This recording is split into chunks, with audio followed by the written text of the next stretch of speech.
bertanya, siapa yang kemudian yang menggantikan Nabi Isa alaihissalam? Cakupan Al-Quran datang untuk membantah keadaan yang diimani oleh orang-orang sebelum Islam itu datang melalui baginda Rasulullah Muhammad SAW. Makanya ayat dalam Al-Quran surah An-Nisa ayat 157 itu diawali dengan penekanan hukum. Apa kata Allah? Wa qaulihim inna qatalnal Masiha Isa bin Maryam Rasulullah, dan kami hukum mereka karena ucapan mereka. Jadi karena ucapannya dia mengatakan Nabi Isa disalibkan, Allah menghukum mereka dengan ucapan itu. Kenapa? Karena kata Allah, wa ma qatalu wa ma salabu. Mereka tidak membunuhnya, mereka tidak menyalibnya, mereka tidak membunuhnya, kata Allah. Sabar ya teman-teman. Saat bukain pintu buat adik. Di pintu pagar, di pintu utama di bawah. Seperti itu ya. Jadi kami hukum mereka dengan ucapan mereka yang mengatakan bahwa sesungguhnya kami telah membunuh Al-Masih putra Maryam. Padahal sesungguhnya kata Allah, mereka tidak membunuh, tidak menyalibkan, tetapi diserupakan bagi mereka yang mereka bunuh itu dengan Nabi Isa. Mereka beranggapan bahwa yang mereka bunuh itu adalah Nabi Isa. Kalau kita convert ke dalam imannya orang Kristen, mereka mengatakan yang disalib itu adalah Yesus. Padahal yang disalib itu bukan Yesus, tapi orang yang diserupakan Yesus. Jadi yang digantung mati terkutuk itu bukan Yesus, tapi adalah oknum lain yang menggantikan itu. Ini adalah hal yang berat untuk kemudian Kristen bantah. Islam datang mengatakan mereka tidak membunuh. Kenapa dihukum oleh Allah? Karena mereka membuat makar. Apa makar itu? Mereka berusaha, berupaya dengan cara tipu muslihat, dengan cara kesaksian palsu, menjerat Yesus dengan berbagai macam cara, Nabi Isa dengan berbagai macam cara untuk supaya bisa membunuh Nabi Isa. Tapi Allah sekali-kali tidak mengizinkan itu. Terangkatlah beliau. Terjadi penyaliban, betul-betul terjadi. Jadi kalau Anda bertanya siapa yang diserupakan itu, saudara, saya tidak hadir pada saat itu. Lagian Al-Quran saya mengatakan, walakin syubbihalahum. Bagi mereka yang menyalib Nabi Isa, itu ada yang mereka lihat sama seperti Nabi Isa, tetapi bukan kata Allah. Nah kalau Anda ingin tahu siapa itu, tanya kepada mereka. Pergi kuburnya, mudah-mudahan dia bisa bangkit. Kau bangkit, kau yang nyalip Nabi Isa ya. Siapa itu yang kamu salibkan? Mereka, bagi mereka, bukan bagi saya. Wa ma qatalu wa ma salabu walakin syubbihalahum. Bagi mereka, lahum. Bagi mereka siapa? Bukan bagi kami umat Islam, tapi bagi mereka. Siapa itu? Orang yang hidup di abad pertama. Jadi kalau Anda ingin tahu siapa yang diserupakan itu, tanya kepada mereka. Karena bukan kami. Umat Islam hanya diajarkan untuk meluruskan akidah yang rusak dengan mengatakan Nabi yang datang di tengah-tengah Bani Israel itu mati, bangkit, hari ketiga menjadi Tuhan. Coba. Jadi tidak ada kewajiban bagi kami untuk tahu siapa itu. Yang pasti bukan Nabi Isa. Nah kalau kita mau meluruskan, kita menggunakan koridor yang ada hari ini, maka yang diselamatkan kemudian terangkat ke langit adalah Nabi Isa. Anda bertanya, siapa yang menggantikannya? Yesus. Itu jawaban saya.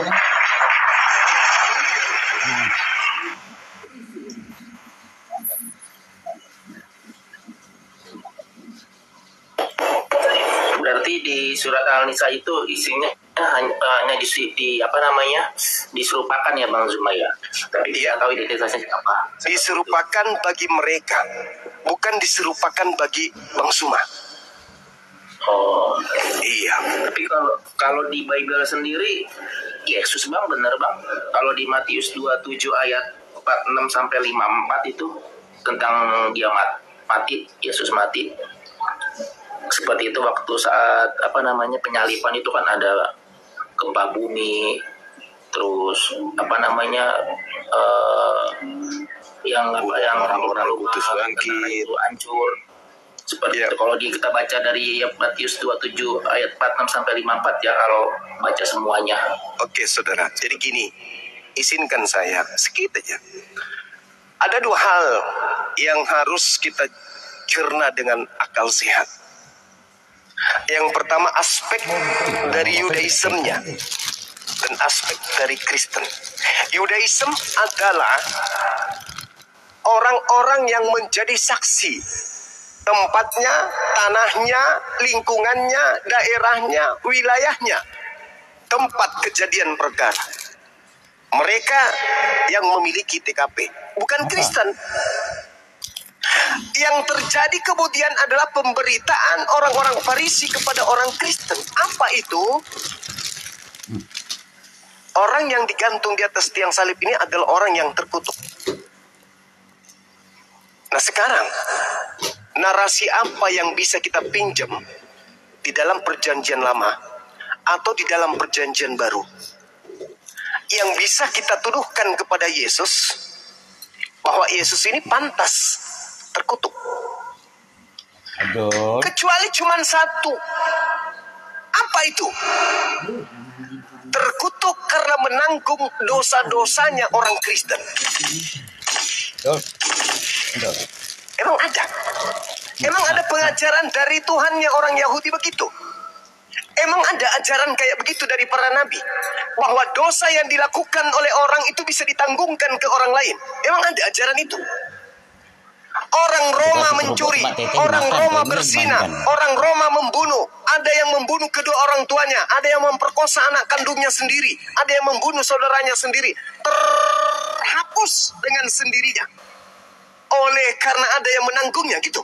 Itu maksudnya. Tak ada pola itu bang. Tak ada pola itu. Makanya dua aspek ini harus dipahami. TKP dan orang yang menjajakan ajaran yang tidak hadir pada TKP. Sesederhananya kemudian kita mengkaji materi itu adalah, mampu tidak orang Kristen ini menunjukkan salah satu dosa Yesus yang bisa menyebabkan dia mati terkutuk di atas tiang salib? Kira-kira apa dosanya Yesus? Karena Paulus tidak teliti menurut saya. Kenapa tidak teliti? Karena dia masih menunjuk kepada perjanjian lama. Sebab Kristus telah terkutuk. Di Galatia 3 nomor 13, sebab Kristus telah mati terkutuk, Kristus telah menebus kita dari kutuk hukum Taurat dengan cara mati terkutuk, sebab ada tertulis bahwa terkutuklah orang yang mati di atas tiang salib. Coba. Salah dia. Kenapa? Karena ketika dia mengatakan ada tertulis, maka satu-satunya rujukan harus merujuk kepada mana? Ulangan 22. Ulangan 21. Cuman ke situ, ulangan 27. Gak bisa tidak. Jadi mau gimana ceritanya? Kalau dikatakan ada tertulis, di mana tertulis? Cari. Ternyata yang terkutuk ini menurut yang tertulis adalah orang yang digantung dikarenakan telah melakukan dosa besar yang setara dengan hukuman mati. Tolong saudara-saudara Kristen, jujur kepada kita. Apa dosa yang Yesus lakukan yang setara dengan hukuman mati?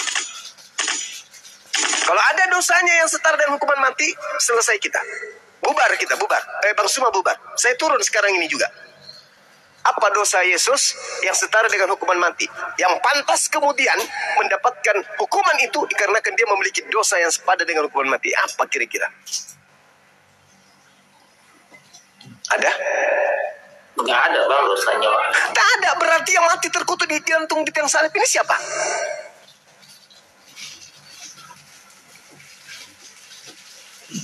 Judas ya bang ya, tapi ya Judas kan emang pengkhianat ya. Bukan Bukan Yudas, oke. Bukan Paulus, oke. Bukan siapa-siapa, oke. Tetapi Yesus katanya, buktikan mana dosa Yesus yang sepadan dengan hukuman mati. Tak ada. Jadi yang mati tergantung di atas salib ini dengan cara terkutuk ini siapa? Karena Paulus sendiri memberikan kerangka berpikir kepada kita, kerangka pengetahuan, kerangka informasi kepada kita, sehingga kita bisa kemudian memahami dengan benar bahwa yang mati terkutuk harus sesuai dengan apa yang tertulis. Yang tertulis mengatakan apa? Jadi apabila ada orang yang dihukum mati dikarenakan melakukan dosa yang sepadan dengan hukuman mati, janganlah engkau biarkan mayatnya semalam-malama di atas tiang.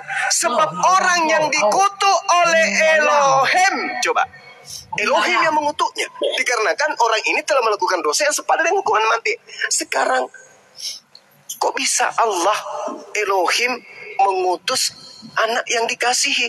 Yohanes 3 nomor 16, inilah anakku yang kukasihi. Loh, katanya dikasihi. Kok dikutuk? Jadi yang mati di atas tiang salib ini harus kita cari siapa yang terkutuk, antara Yesus kah atau Yudas kah? Kan begitu. Harus Yesus, harus. Menurut iman Kristen. Kenapa harus Yesus? Karena Kristen didoktrin untuk nebus dosa itu wajib Yesus. Tapi apakah searah dengan pengakuan Paulus? Makanya Allah mengatakan wa makaru wa makarallah wallahu khairul makirin. Allah kemudian membalas makar mereka. Ini yang terjadi. Coba Anda teliti perkataan Paulus. Kristus telah menebus kita dengan cara mati di atas tiang salib. Sebab ada tertulis. Terkutuklah orang yang mati di atas tiang salib. Gimana tertulis? Ulangan 21. Apa yang tertulis di sana? Coba kita baca dengan seksama supaya kita enggak, Bang Suman enggak dibilang Anda itu memfitnah. Coba kita lihat. Kita baca, saya baca pelan-pelan. Apabila seseorang berbuat dosa yang sepadan dengan hukuman mati, lalu ia dihukum mati, kemudian digantung di atas sebuah tiang. Nah sekarang pertanyaan saya, dosa apa yang Yesus lakukan yang sepadan dengan hukuman mati? Dosa apa? Tapi kalau saya ditanya, dosa apa yang dilakukan oleh Yudas yang sepadan dengan hukuman mati? Saya bisa buktikan. Dosa yang dilakukan oleh Yudas sepadan dengan hukuman mati adalah dosa makan uang suap, berkhianat. Maka dosa itu setara dengan hukuman mati. Contoh, coba kita lihat di Ulangan 27 nomor 25. Pantas tidak Yudas di situ? Kita lihat. Terkutuklah orang yang menerima uang suap untuk membunuh seseorang yang tidak bersalah, dan seluruh bangsa itu harus berkata amin. Yudas pantas tidak terkutuk? Pantas kan? Kan Paulus mengatakan, terkutuklah orang yang ada di atas tiang salib, sebab ada tertulis bahwa terkutuklah orang yang ada di atas tiang salib. Terkutuk. Kenapa dia harus terkutuk? Karena dia melakukan dosa yang setara dengan hukuman mati. Apa yang setara dengan hukuman mati? Makan suap. Terkutuklah orang yang menerima suap untuk membunuh seseorang yang tidak bersalah. Di mana tertulis itu? Di Amsal 23 nomor 17. Coba Anda baca. Ini materi sudah usang, tapi nggak apa-apa diulang-ulang. Di situ dikatakan kemudian Amsal 17 nomor 23. Orang fasik menerima uang suap, pundi-pundi untuk membelokkan jalan hukum. Orang fasik adalah yang menerima suap. Sedangkan di Amsal 18 nomor 21, Amsal 21 nomor 18, jelas sekali dikatakan bahwasanya orang fasik, siapa tadi orang fasik?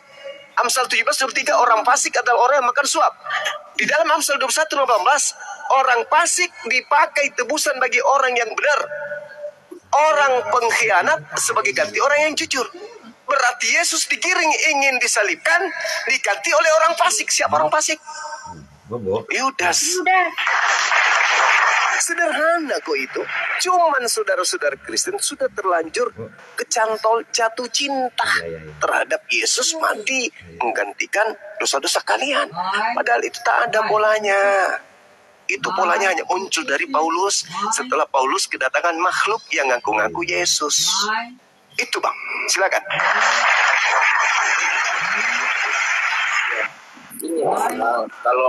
Kalau ini mah si Yudas kan matinya digantung diri, dia seperti itu. Tapi kalau saya tanya ini Bang Zuma nih ya, dasarnya dulu nih, tujuan Yesus itu datang ke dunia itu untuk apa Bang? Kalau menurut versi Bang Zuma?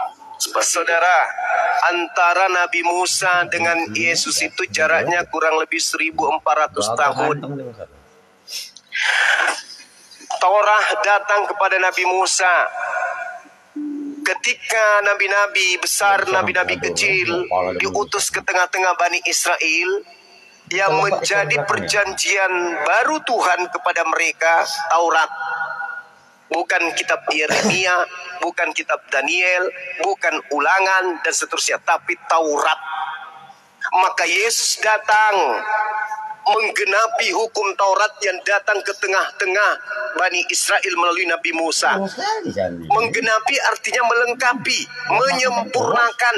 Coba Anda baca dalam Matius 23, nomor 1, nomor 2, nomor 3, sampai nomor 36. Anda baca, runut ke bawah. Orang-orang ahli Taurat dan orang Farisi telah menduduki kursi Musa.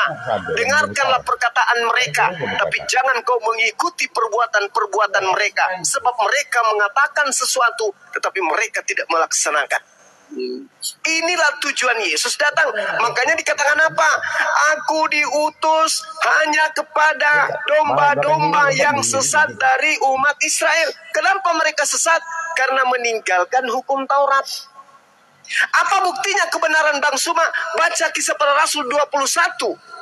Bagaimana Paulus bertaubat dari mengajarkan ajaran pembatalan terhadap hukum Taurat.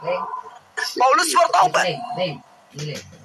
Coba Anda baca Kisah Para Rasul 21. Bagaimana Paulus kemudian bertaubat ketika dia kembali kepada Yerusalem. Anda baca dari data nomor 15-nya sampai data nomor 26. Paulus bertaubat dari mengajarkan ajaran pembatalan hukum Taurat. Bertaubat dia. Bahkan Paulus melakukan persembahan kurban. Padahal Kisah Para Rasul 21 nomor 15 sampai nomor berapa? Nomor 27, nomor 26. Adik-adik sekalian, Dinda Nathan, kalau saya hilap tolong diluruskan. Kisah Para Rasul 21 nomor 15 nomor 15 sampai nomor 26. Oh, sampai 26 ya? Iya. Itu Paulus bertaubat dia dari mengajarkan ajaran pembatalan hukum Taurat. Artinya Yesus datang betul menggenapi.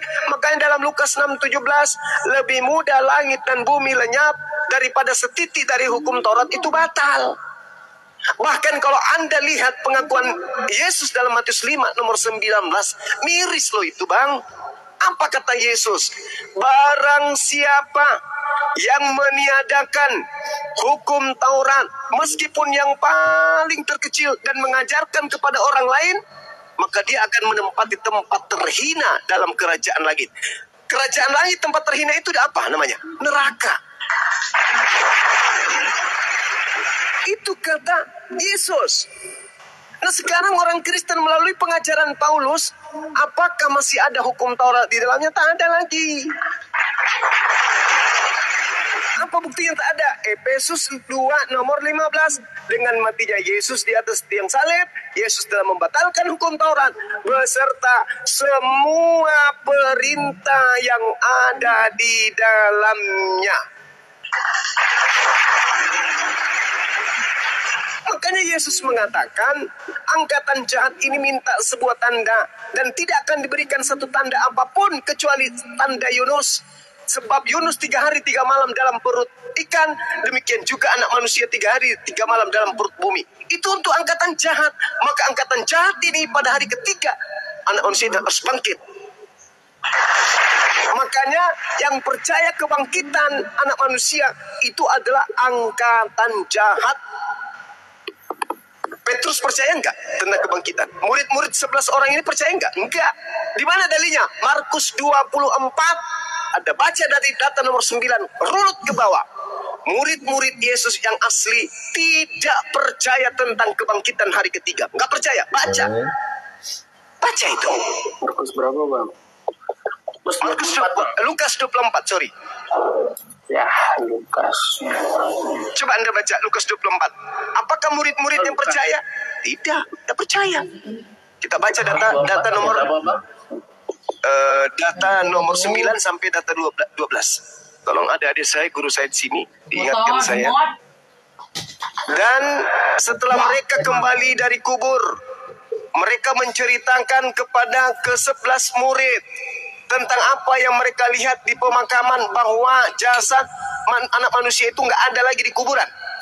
Perempuan-perempuan ini datang kepada ke-11 murid Yesus memberitakan. Tetapi, coba Anda baca di nomor 11. Tetapi bagi ke-11 murid itu, perkataan-perkataan itu seakan-akan omong kosong dan mereka tidak percaya. Data nomor 12-nya. Sungguh pun demikian, Petrus bangun, lalu pergi ke kuburan cepat-cepat. Ketika Petrus masuk ke dalam kubur dan dia melihat hanya kain kapan saja, maka bertanyalah Petrus dalam hatinya. Apa kata Petrus? Apa yang sekiranya telah terjadi? Andai saja Petrus dan ke-11 muridnya diajarkan akan bangkit hari ketiga, gak mungkin dia berkata dalam hatinya apa yang kiranya telah terjadi. Pasti dia sudah tahu. Oh, berarti guru saya sudah bangkit. Ini kan sudah hari Minggu. Dia kan sudah bilang sama kita bahwa dia akan bangkit pada hari ketiga. Tidak sama sekali. Petrus malah berkata dalam hatinya, apa yang kiranya sedang terjadi ya? Artinya tanda Yunus itu hanya berlaku bagi angkatan jahat. Coba Anda baca Matius 12. Matius 12 nomor 40 berapa itu? 39. Nah, 39. 38 sampai 39. Lihat, Bang. Sampai 40. Saya lihat di sini tanda Yunus itu berbicara dengan hari. Contoh ayatnya ada di Matius 12 ayat 40. Sebab seperti Yunus tinggal di dalam perut ikan 3 hari 3 malam, demikian anak manusia akan tinggal di dalam rahim bumi 3 hari 3 malam. Ini tanda untuk apa ini? Untuk siapa tanda ini? Coba Anda baca dari nomor 38-nya. Pada waktu itu berkatalah beberapa ahli Taurat, orang Farisi kepada Yesus, Guru, berikanlah kepada kami satu tanda. Tetapi jawab Yesus kepada mereka, angkatan yang jahat dan angkatan tidak setia ini menuntut satu tanda. Tetapi kepada mereka tidak akan diberikan satu tanda selain tanda Yunus. Sebab Yunus 3 hari 3 malam dalam perut ikan, demikian juga anak manusia 3 hari 3 malam dalam perut bumi. Ya kan? Ini angkatan jahat dan angkatan tidak setia minta tanda. Dan diberikan tanda itu. Kalau dikatakan 3 hari 3 malam dalam perut bumi, berarti wajib hukumnya hari ketiga bangkit dari kubur. Nah, sekarang siapa yang percaya akan kebangkitan ini? Murid-murid Yesus tak percaya. Yang percaya siapa? Kristen. Bukannya Yesus benar bangkit di hari ketiga, tapi kalau seandainya yang nggak bangkit di hari ketiga, maka terkutuk, Bang, jatuhnya. Apa data Anda yang Anda bisa sajikan dalam narasi saudara ini? Ini sih sejarah sih, Bang. Pernah baca buku di aku pernah baca buku saudara itu di. Kita jangan baca sejarah dalam hal ini. Karena yang paling tahu sejarah tentang ini semua adalah tuan rumah. Bukan Flavius. Itu bukan mereka nggak percaya deh. Coba Anda lihat di dalam Yesaya 14. No, di Lukas 24 ayat 11 kayak yang abang bilang kalau Petrus saja tidak percaya. Loh, kenapa dia bertanya dalam hatinya apa yang kiranya telah terjadi? Jadi kan di ayat 11 kan dia bilang, tetapi bagi mereka perkataan-perkataan itu seakan-akan tanda kutip seakan-akan omong kosong. Nah, dan mereka tidak percaya, seakan-akan omong kosong dan tidak percaya dari perkataan itu tadi kepada perempuan itu. Terus kan lanjut Iya. 12 kan, sesungguhnya demikian bangun. Sungguh pun demikian. Itu ketika ia menjauh ke dalam, ia melihat hanya kain kafan saja. Kafan saja.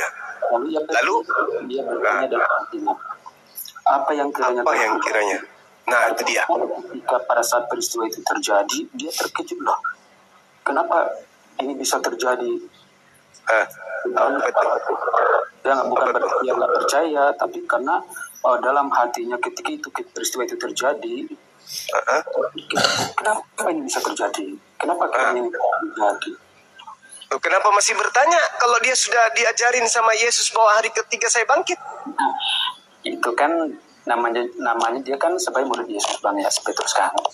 Nah, pada saat itu kan mereka juga sebagai murid-murid biasa ya, sesuatu hal yang mustahil terjadi ya kita pasti tercengang, terkejut. Nah, pada waktu itu Lazarus aja bangkit di tengah-tengah mereka kok. Lazarus bangkit kok. Mereka nggak kaget. Yesus bangkit gitu. Justru di sini, iya, saya baca baik-baik. Perempuan-perempuan ini sekarang begini. Pada saat pemakaman, siapa di antara ke-11 murid ini yang hadir? Pada saat peristiwa itu kan si Petrus. Tidak. Pemakaman. Siapa di antara ke-11 murid ini yang hadir pada saat pemakaman gurunya? Pemakaman.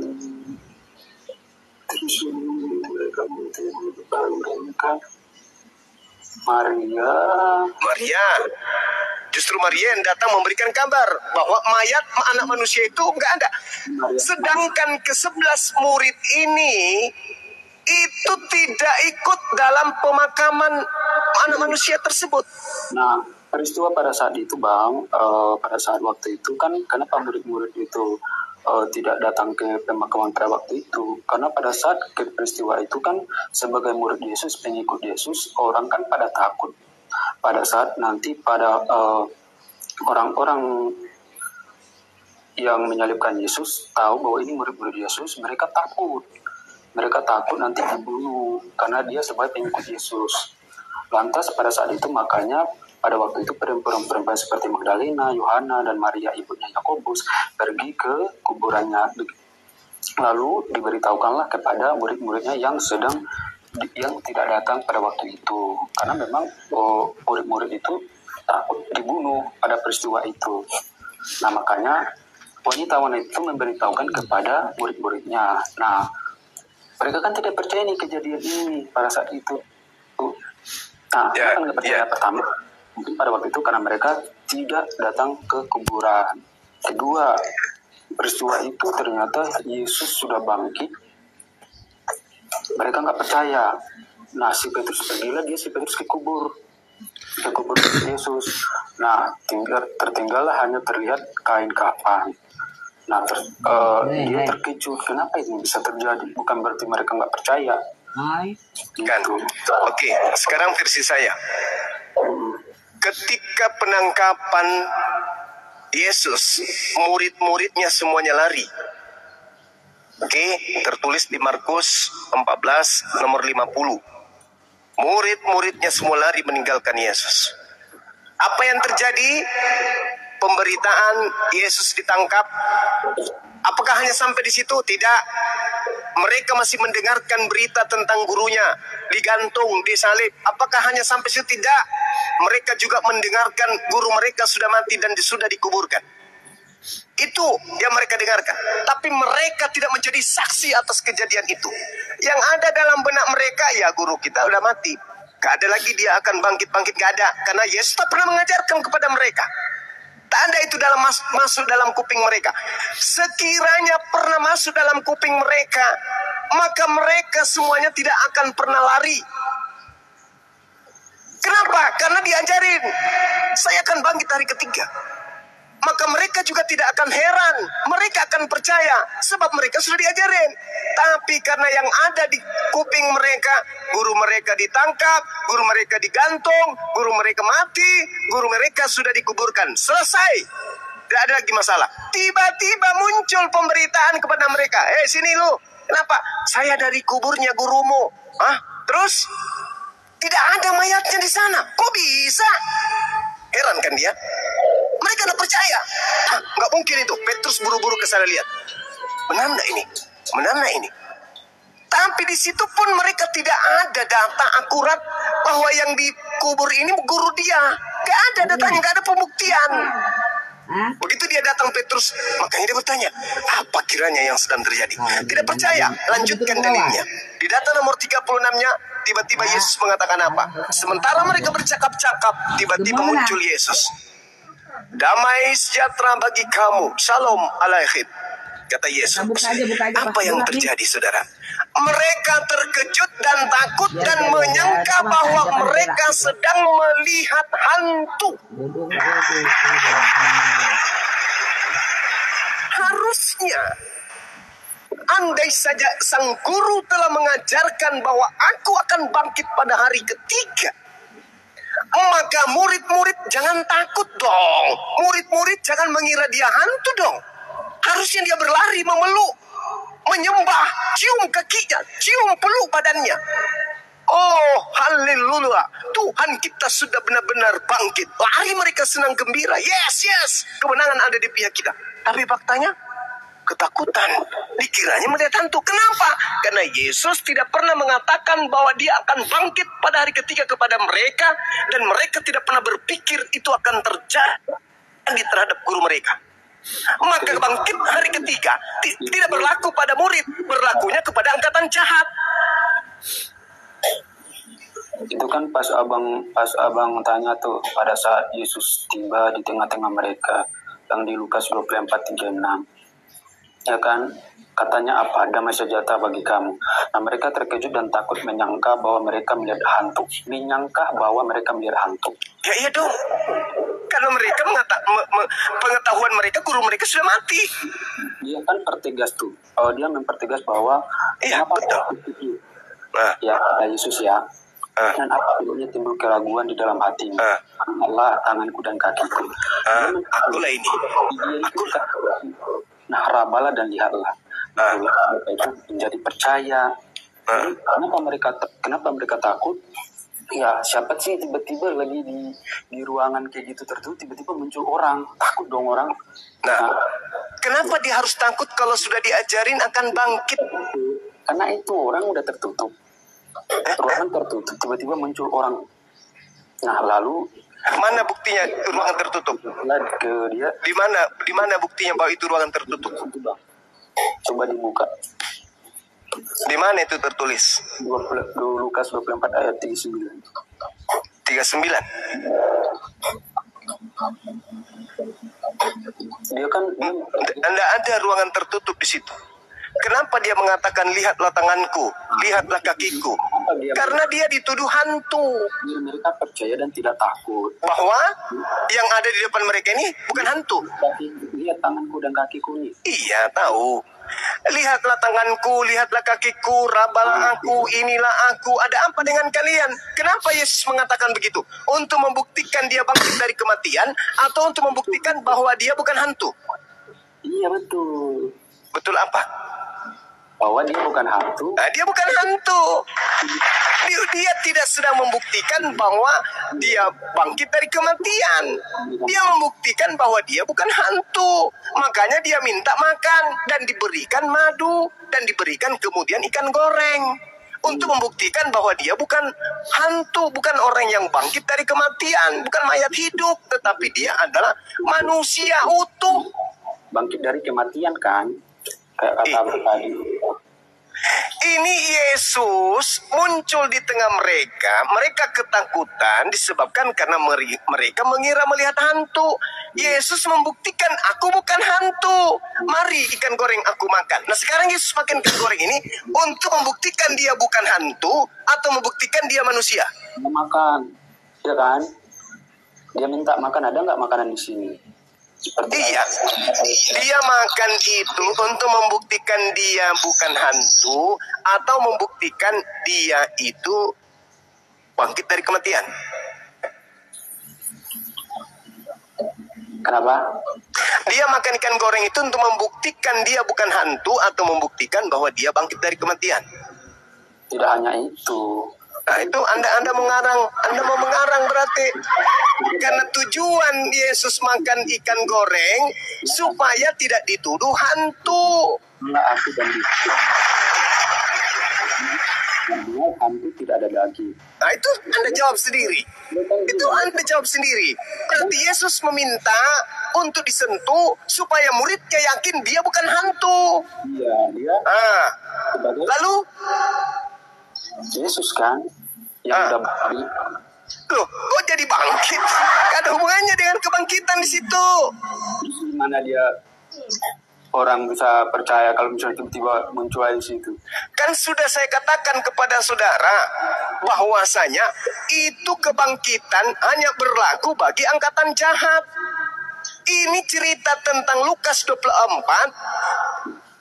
Yesus muncul untuk menyatakan dirinya bahwasanya dia bukan hantu, bukan dia bangkit dari kematian. Bangkit dari kematian itu hanya berlaku bagi angkatan jahat. Ayatnya di mana Bang angkatan jahat?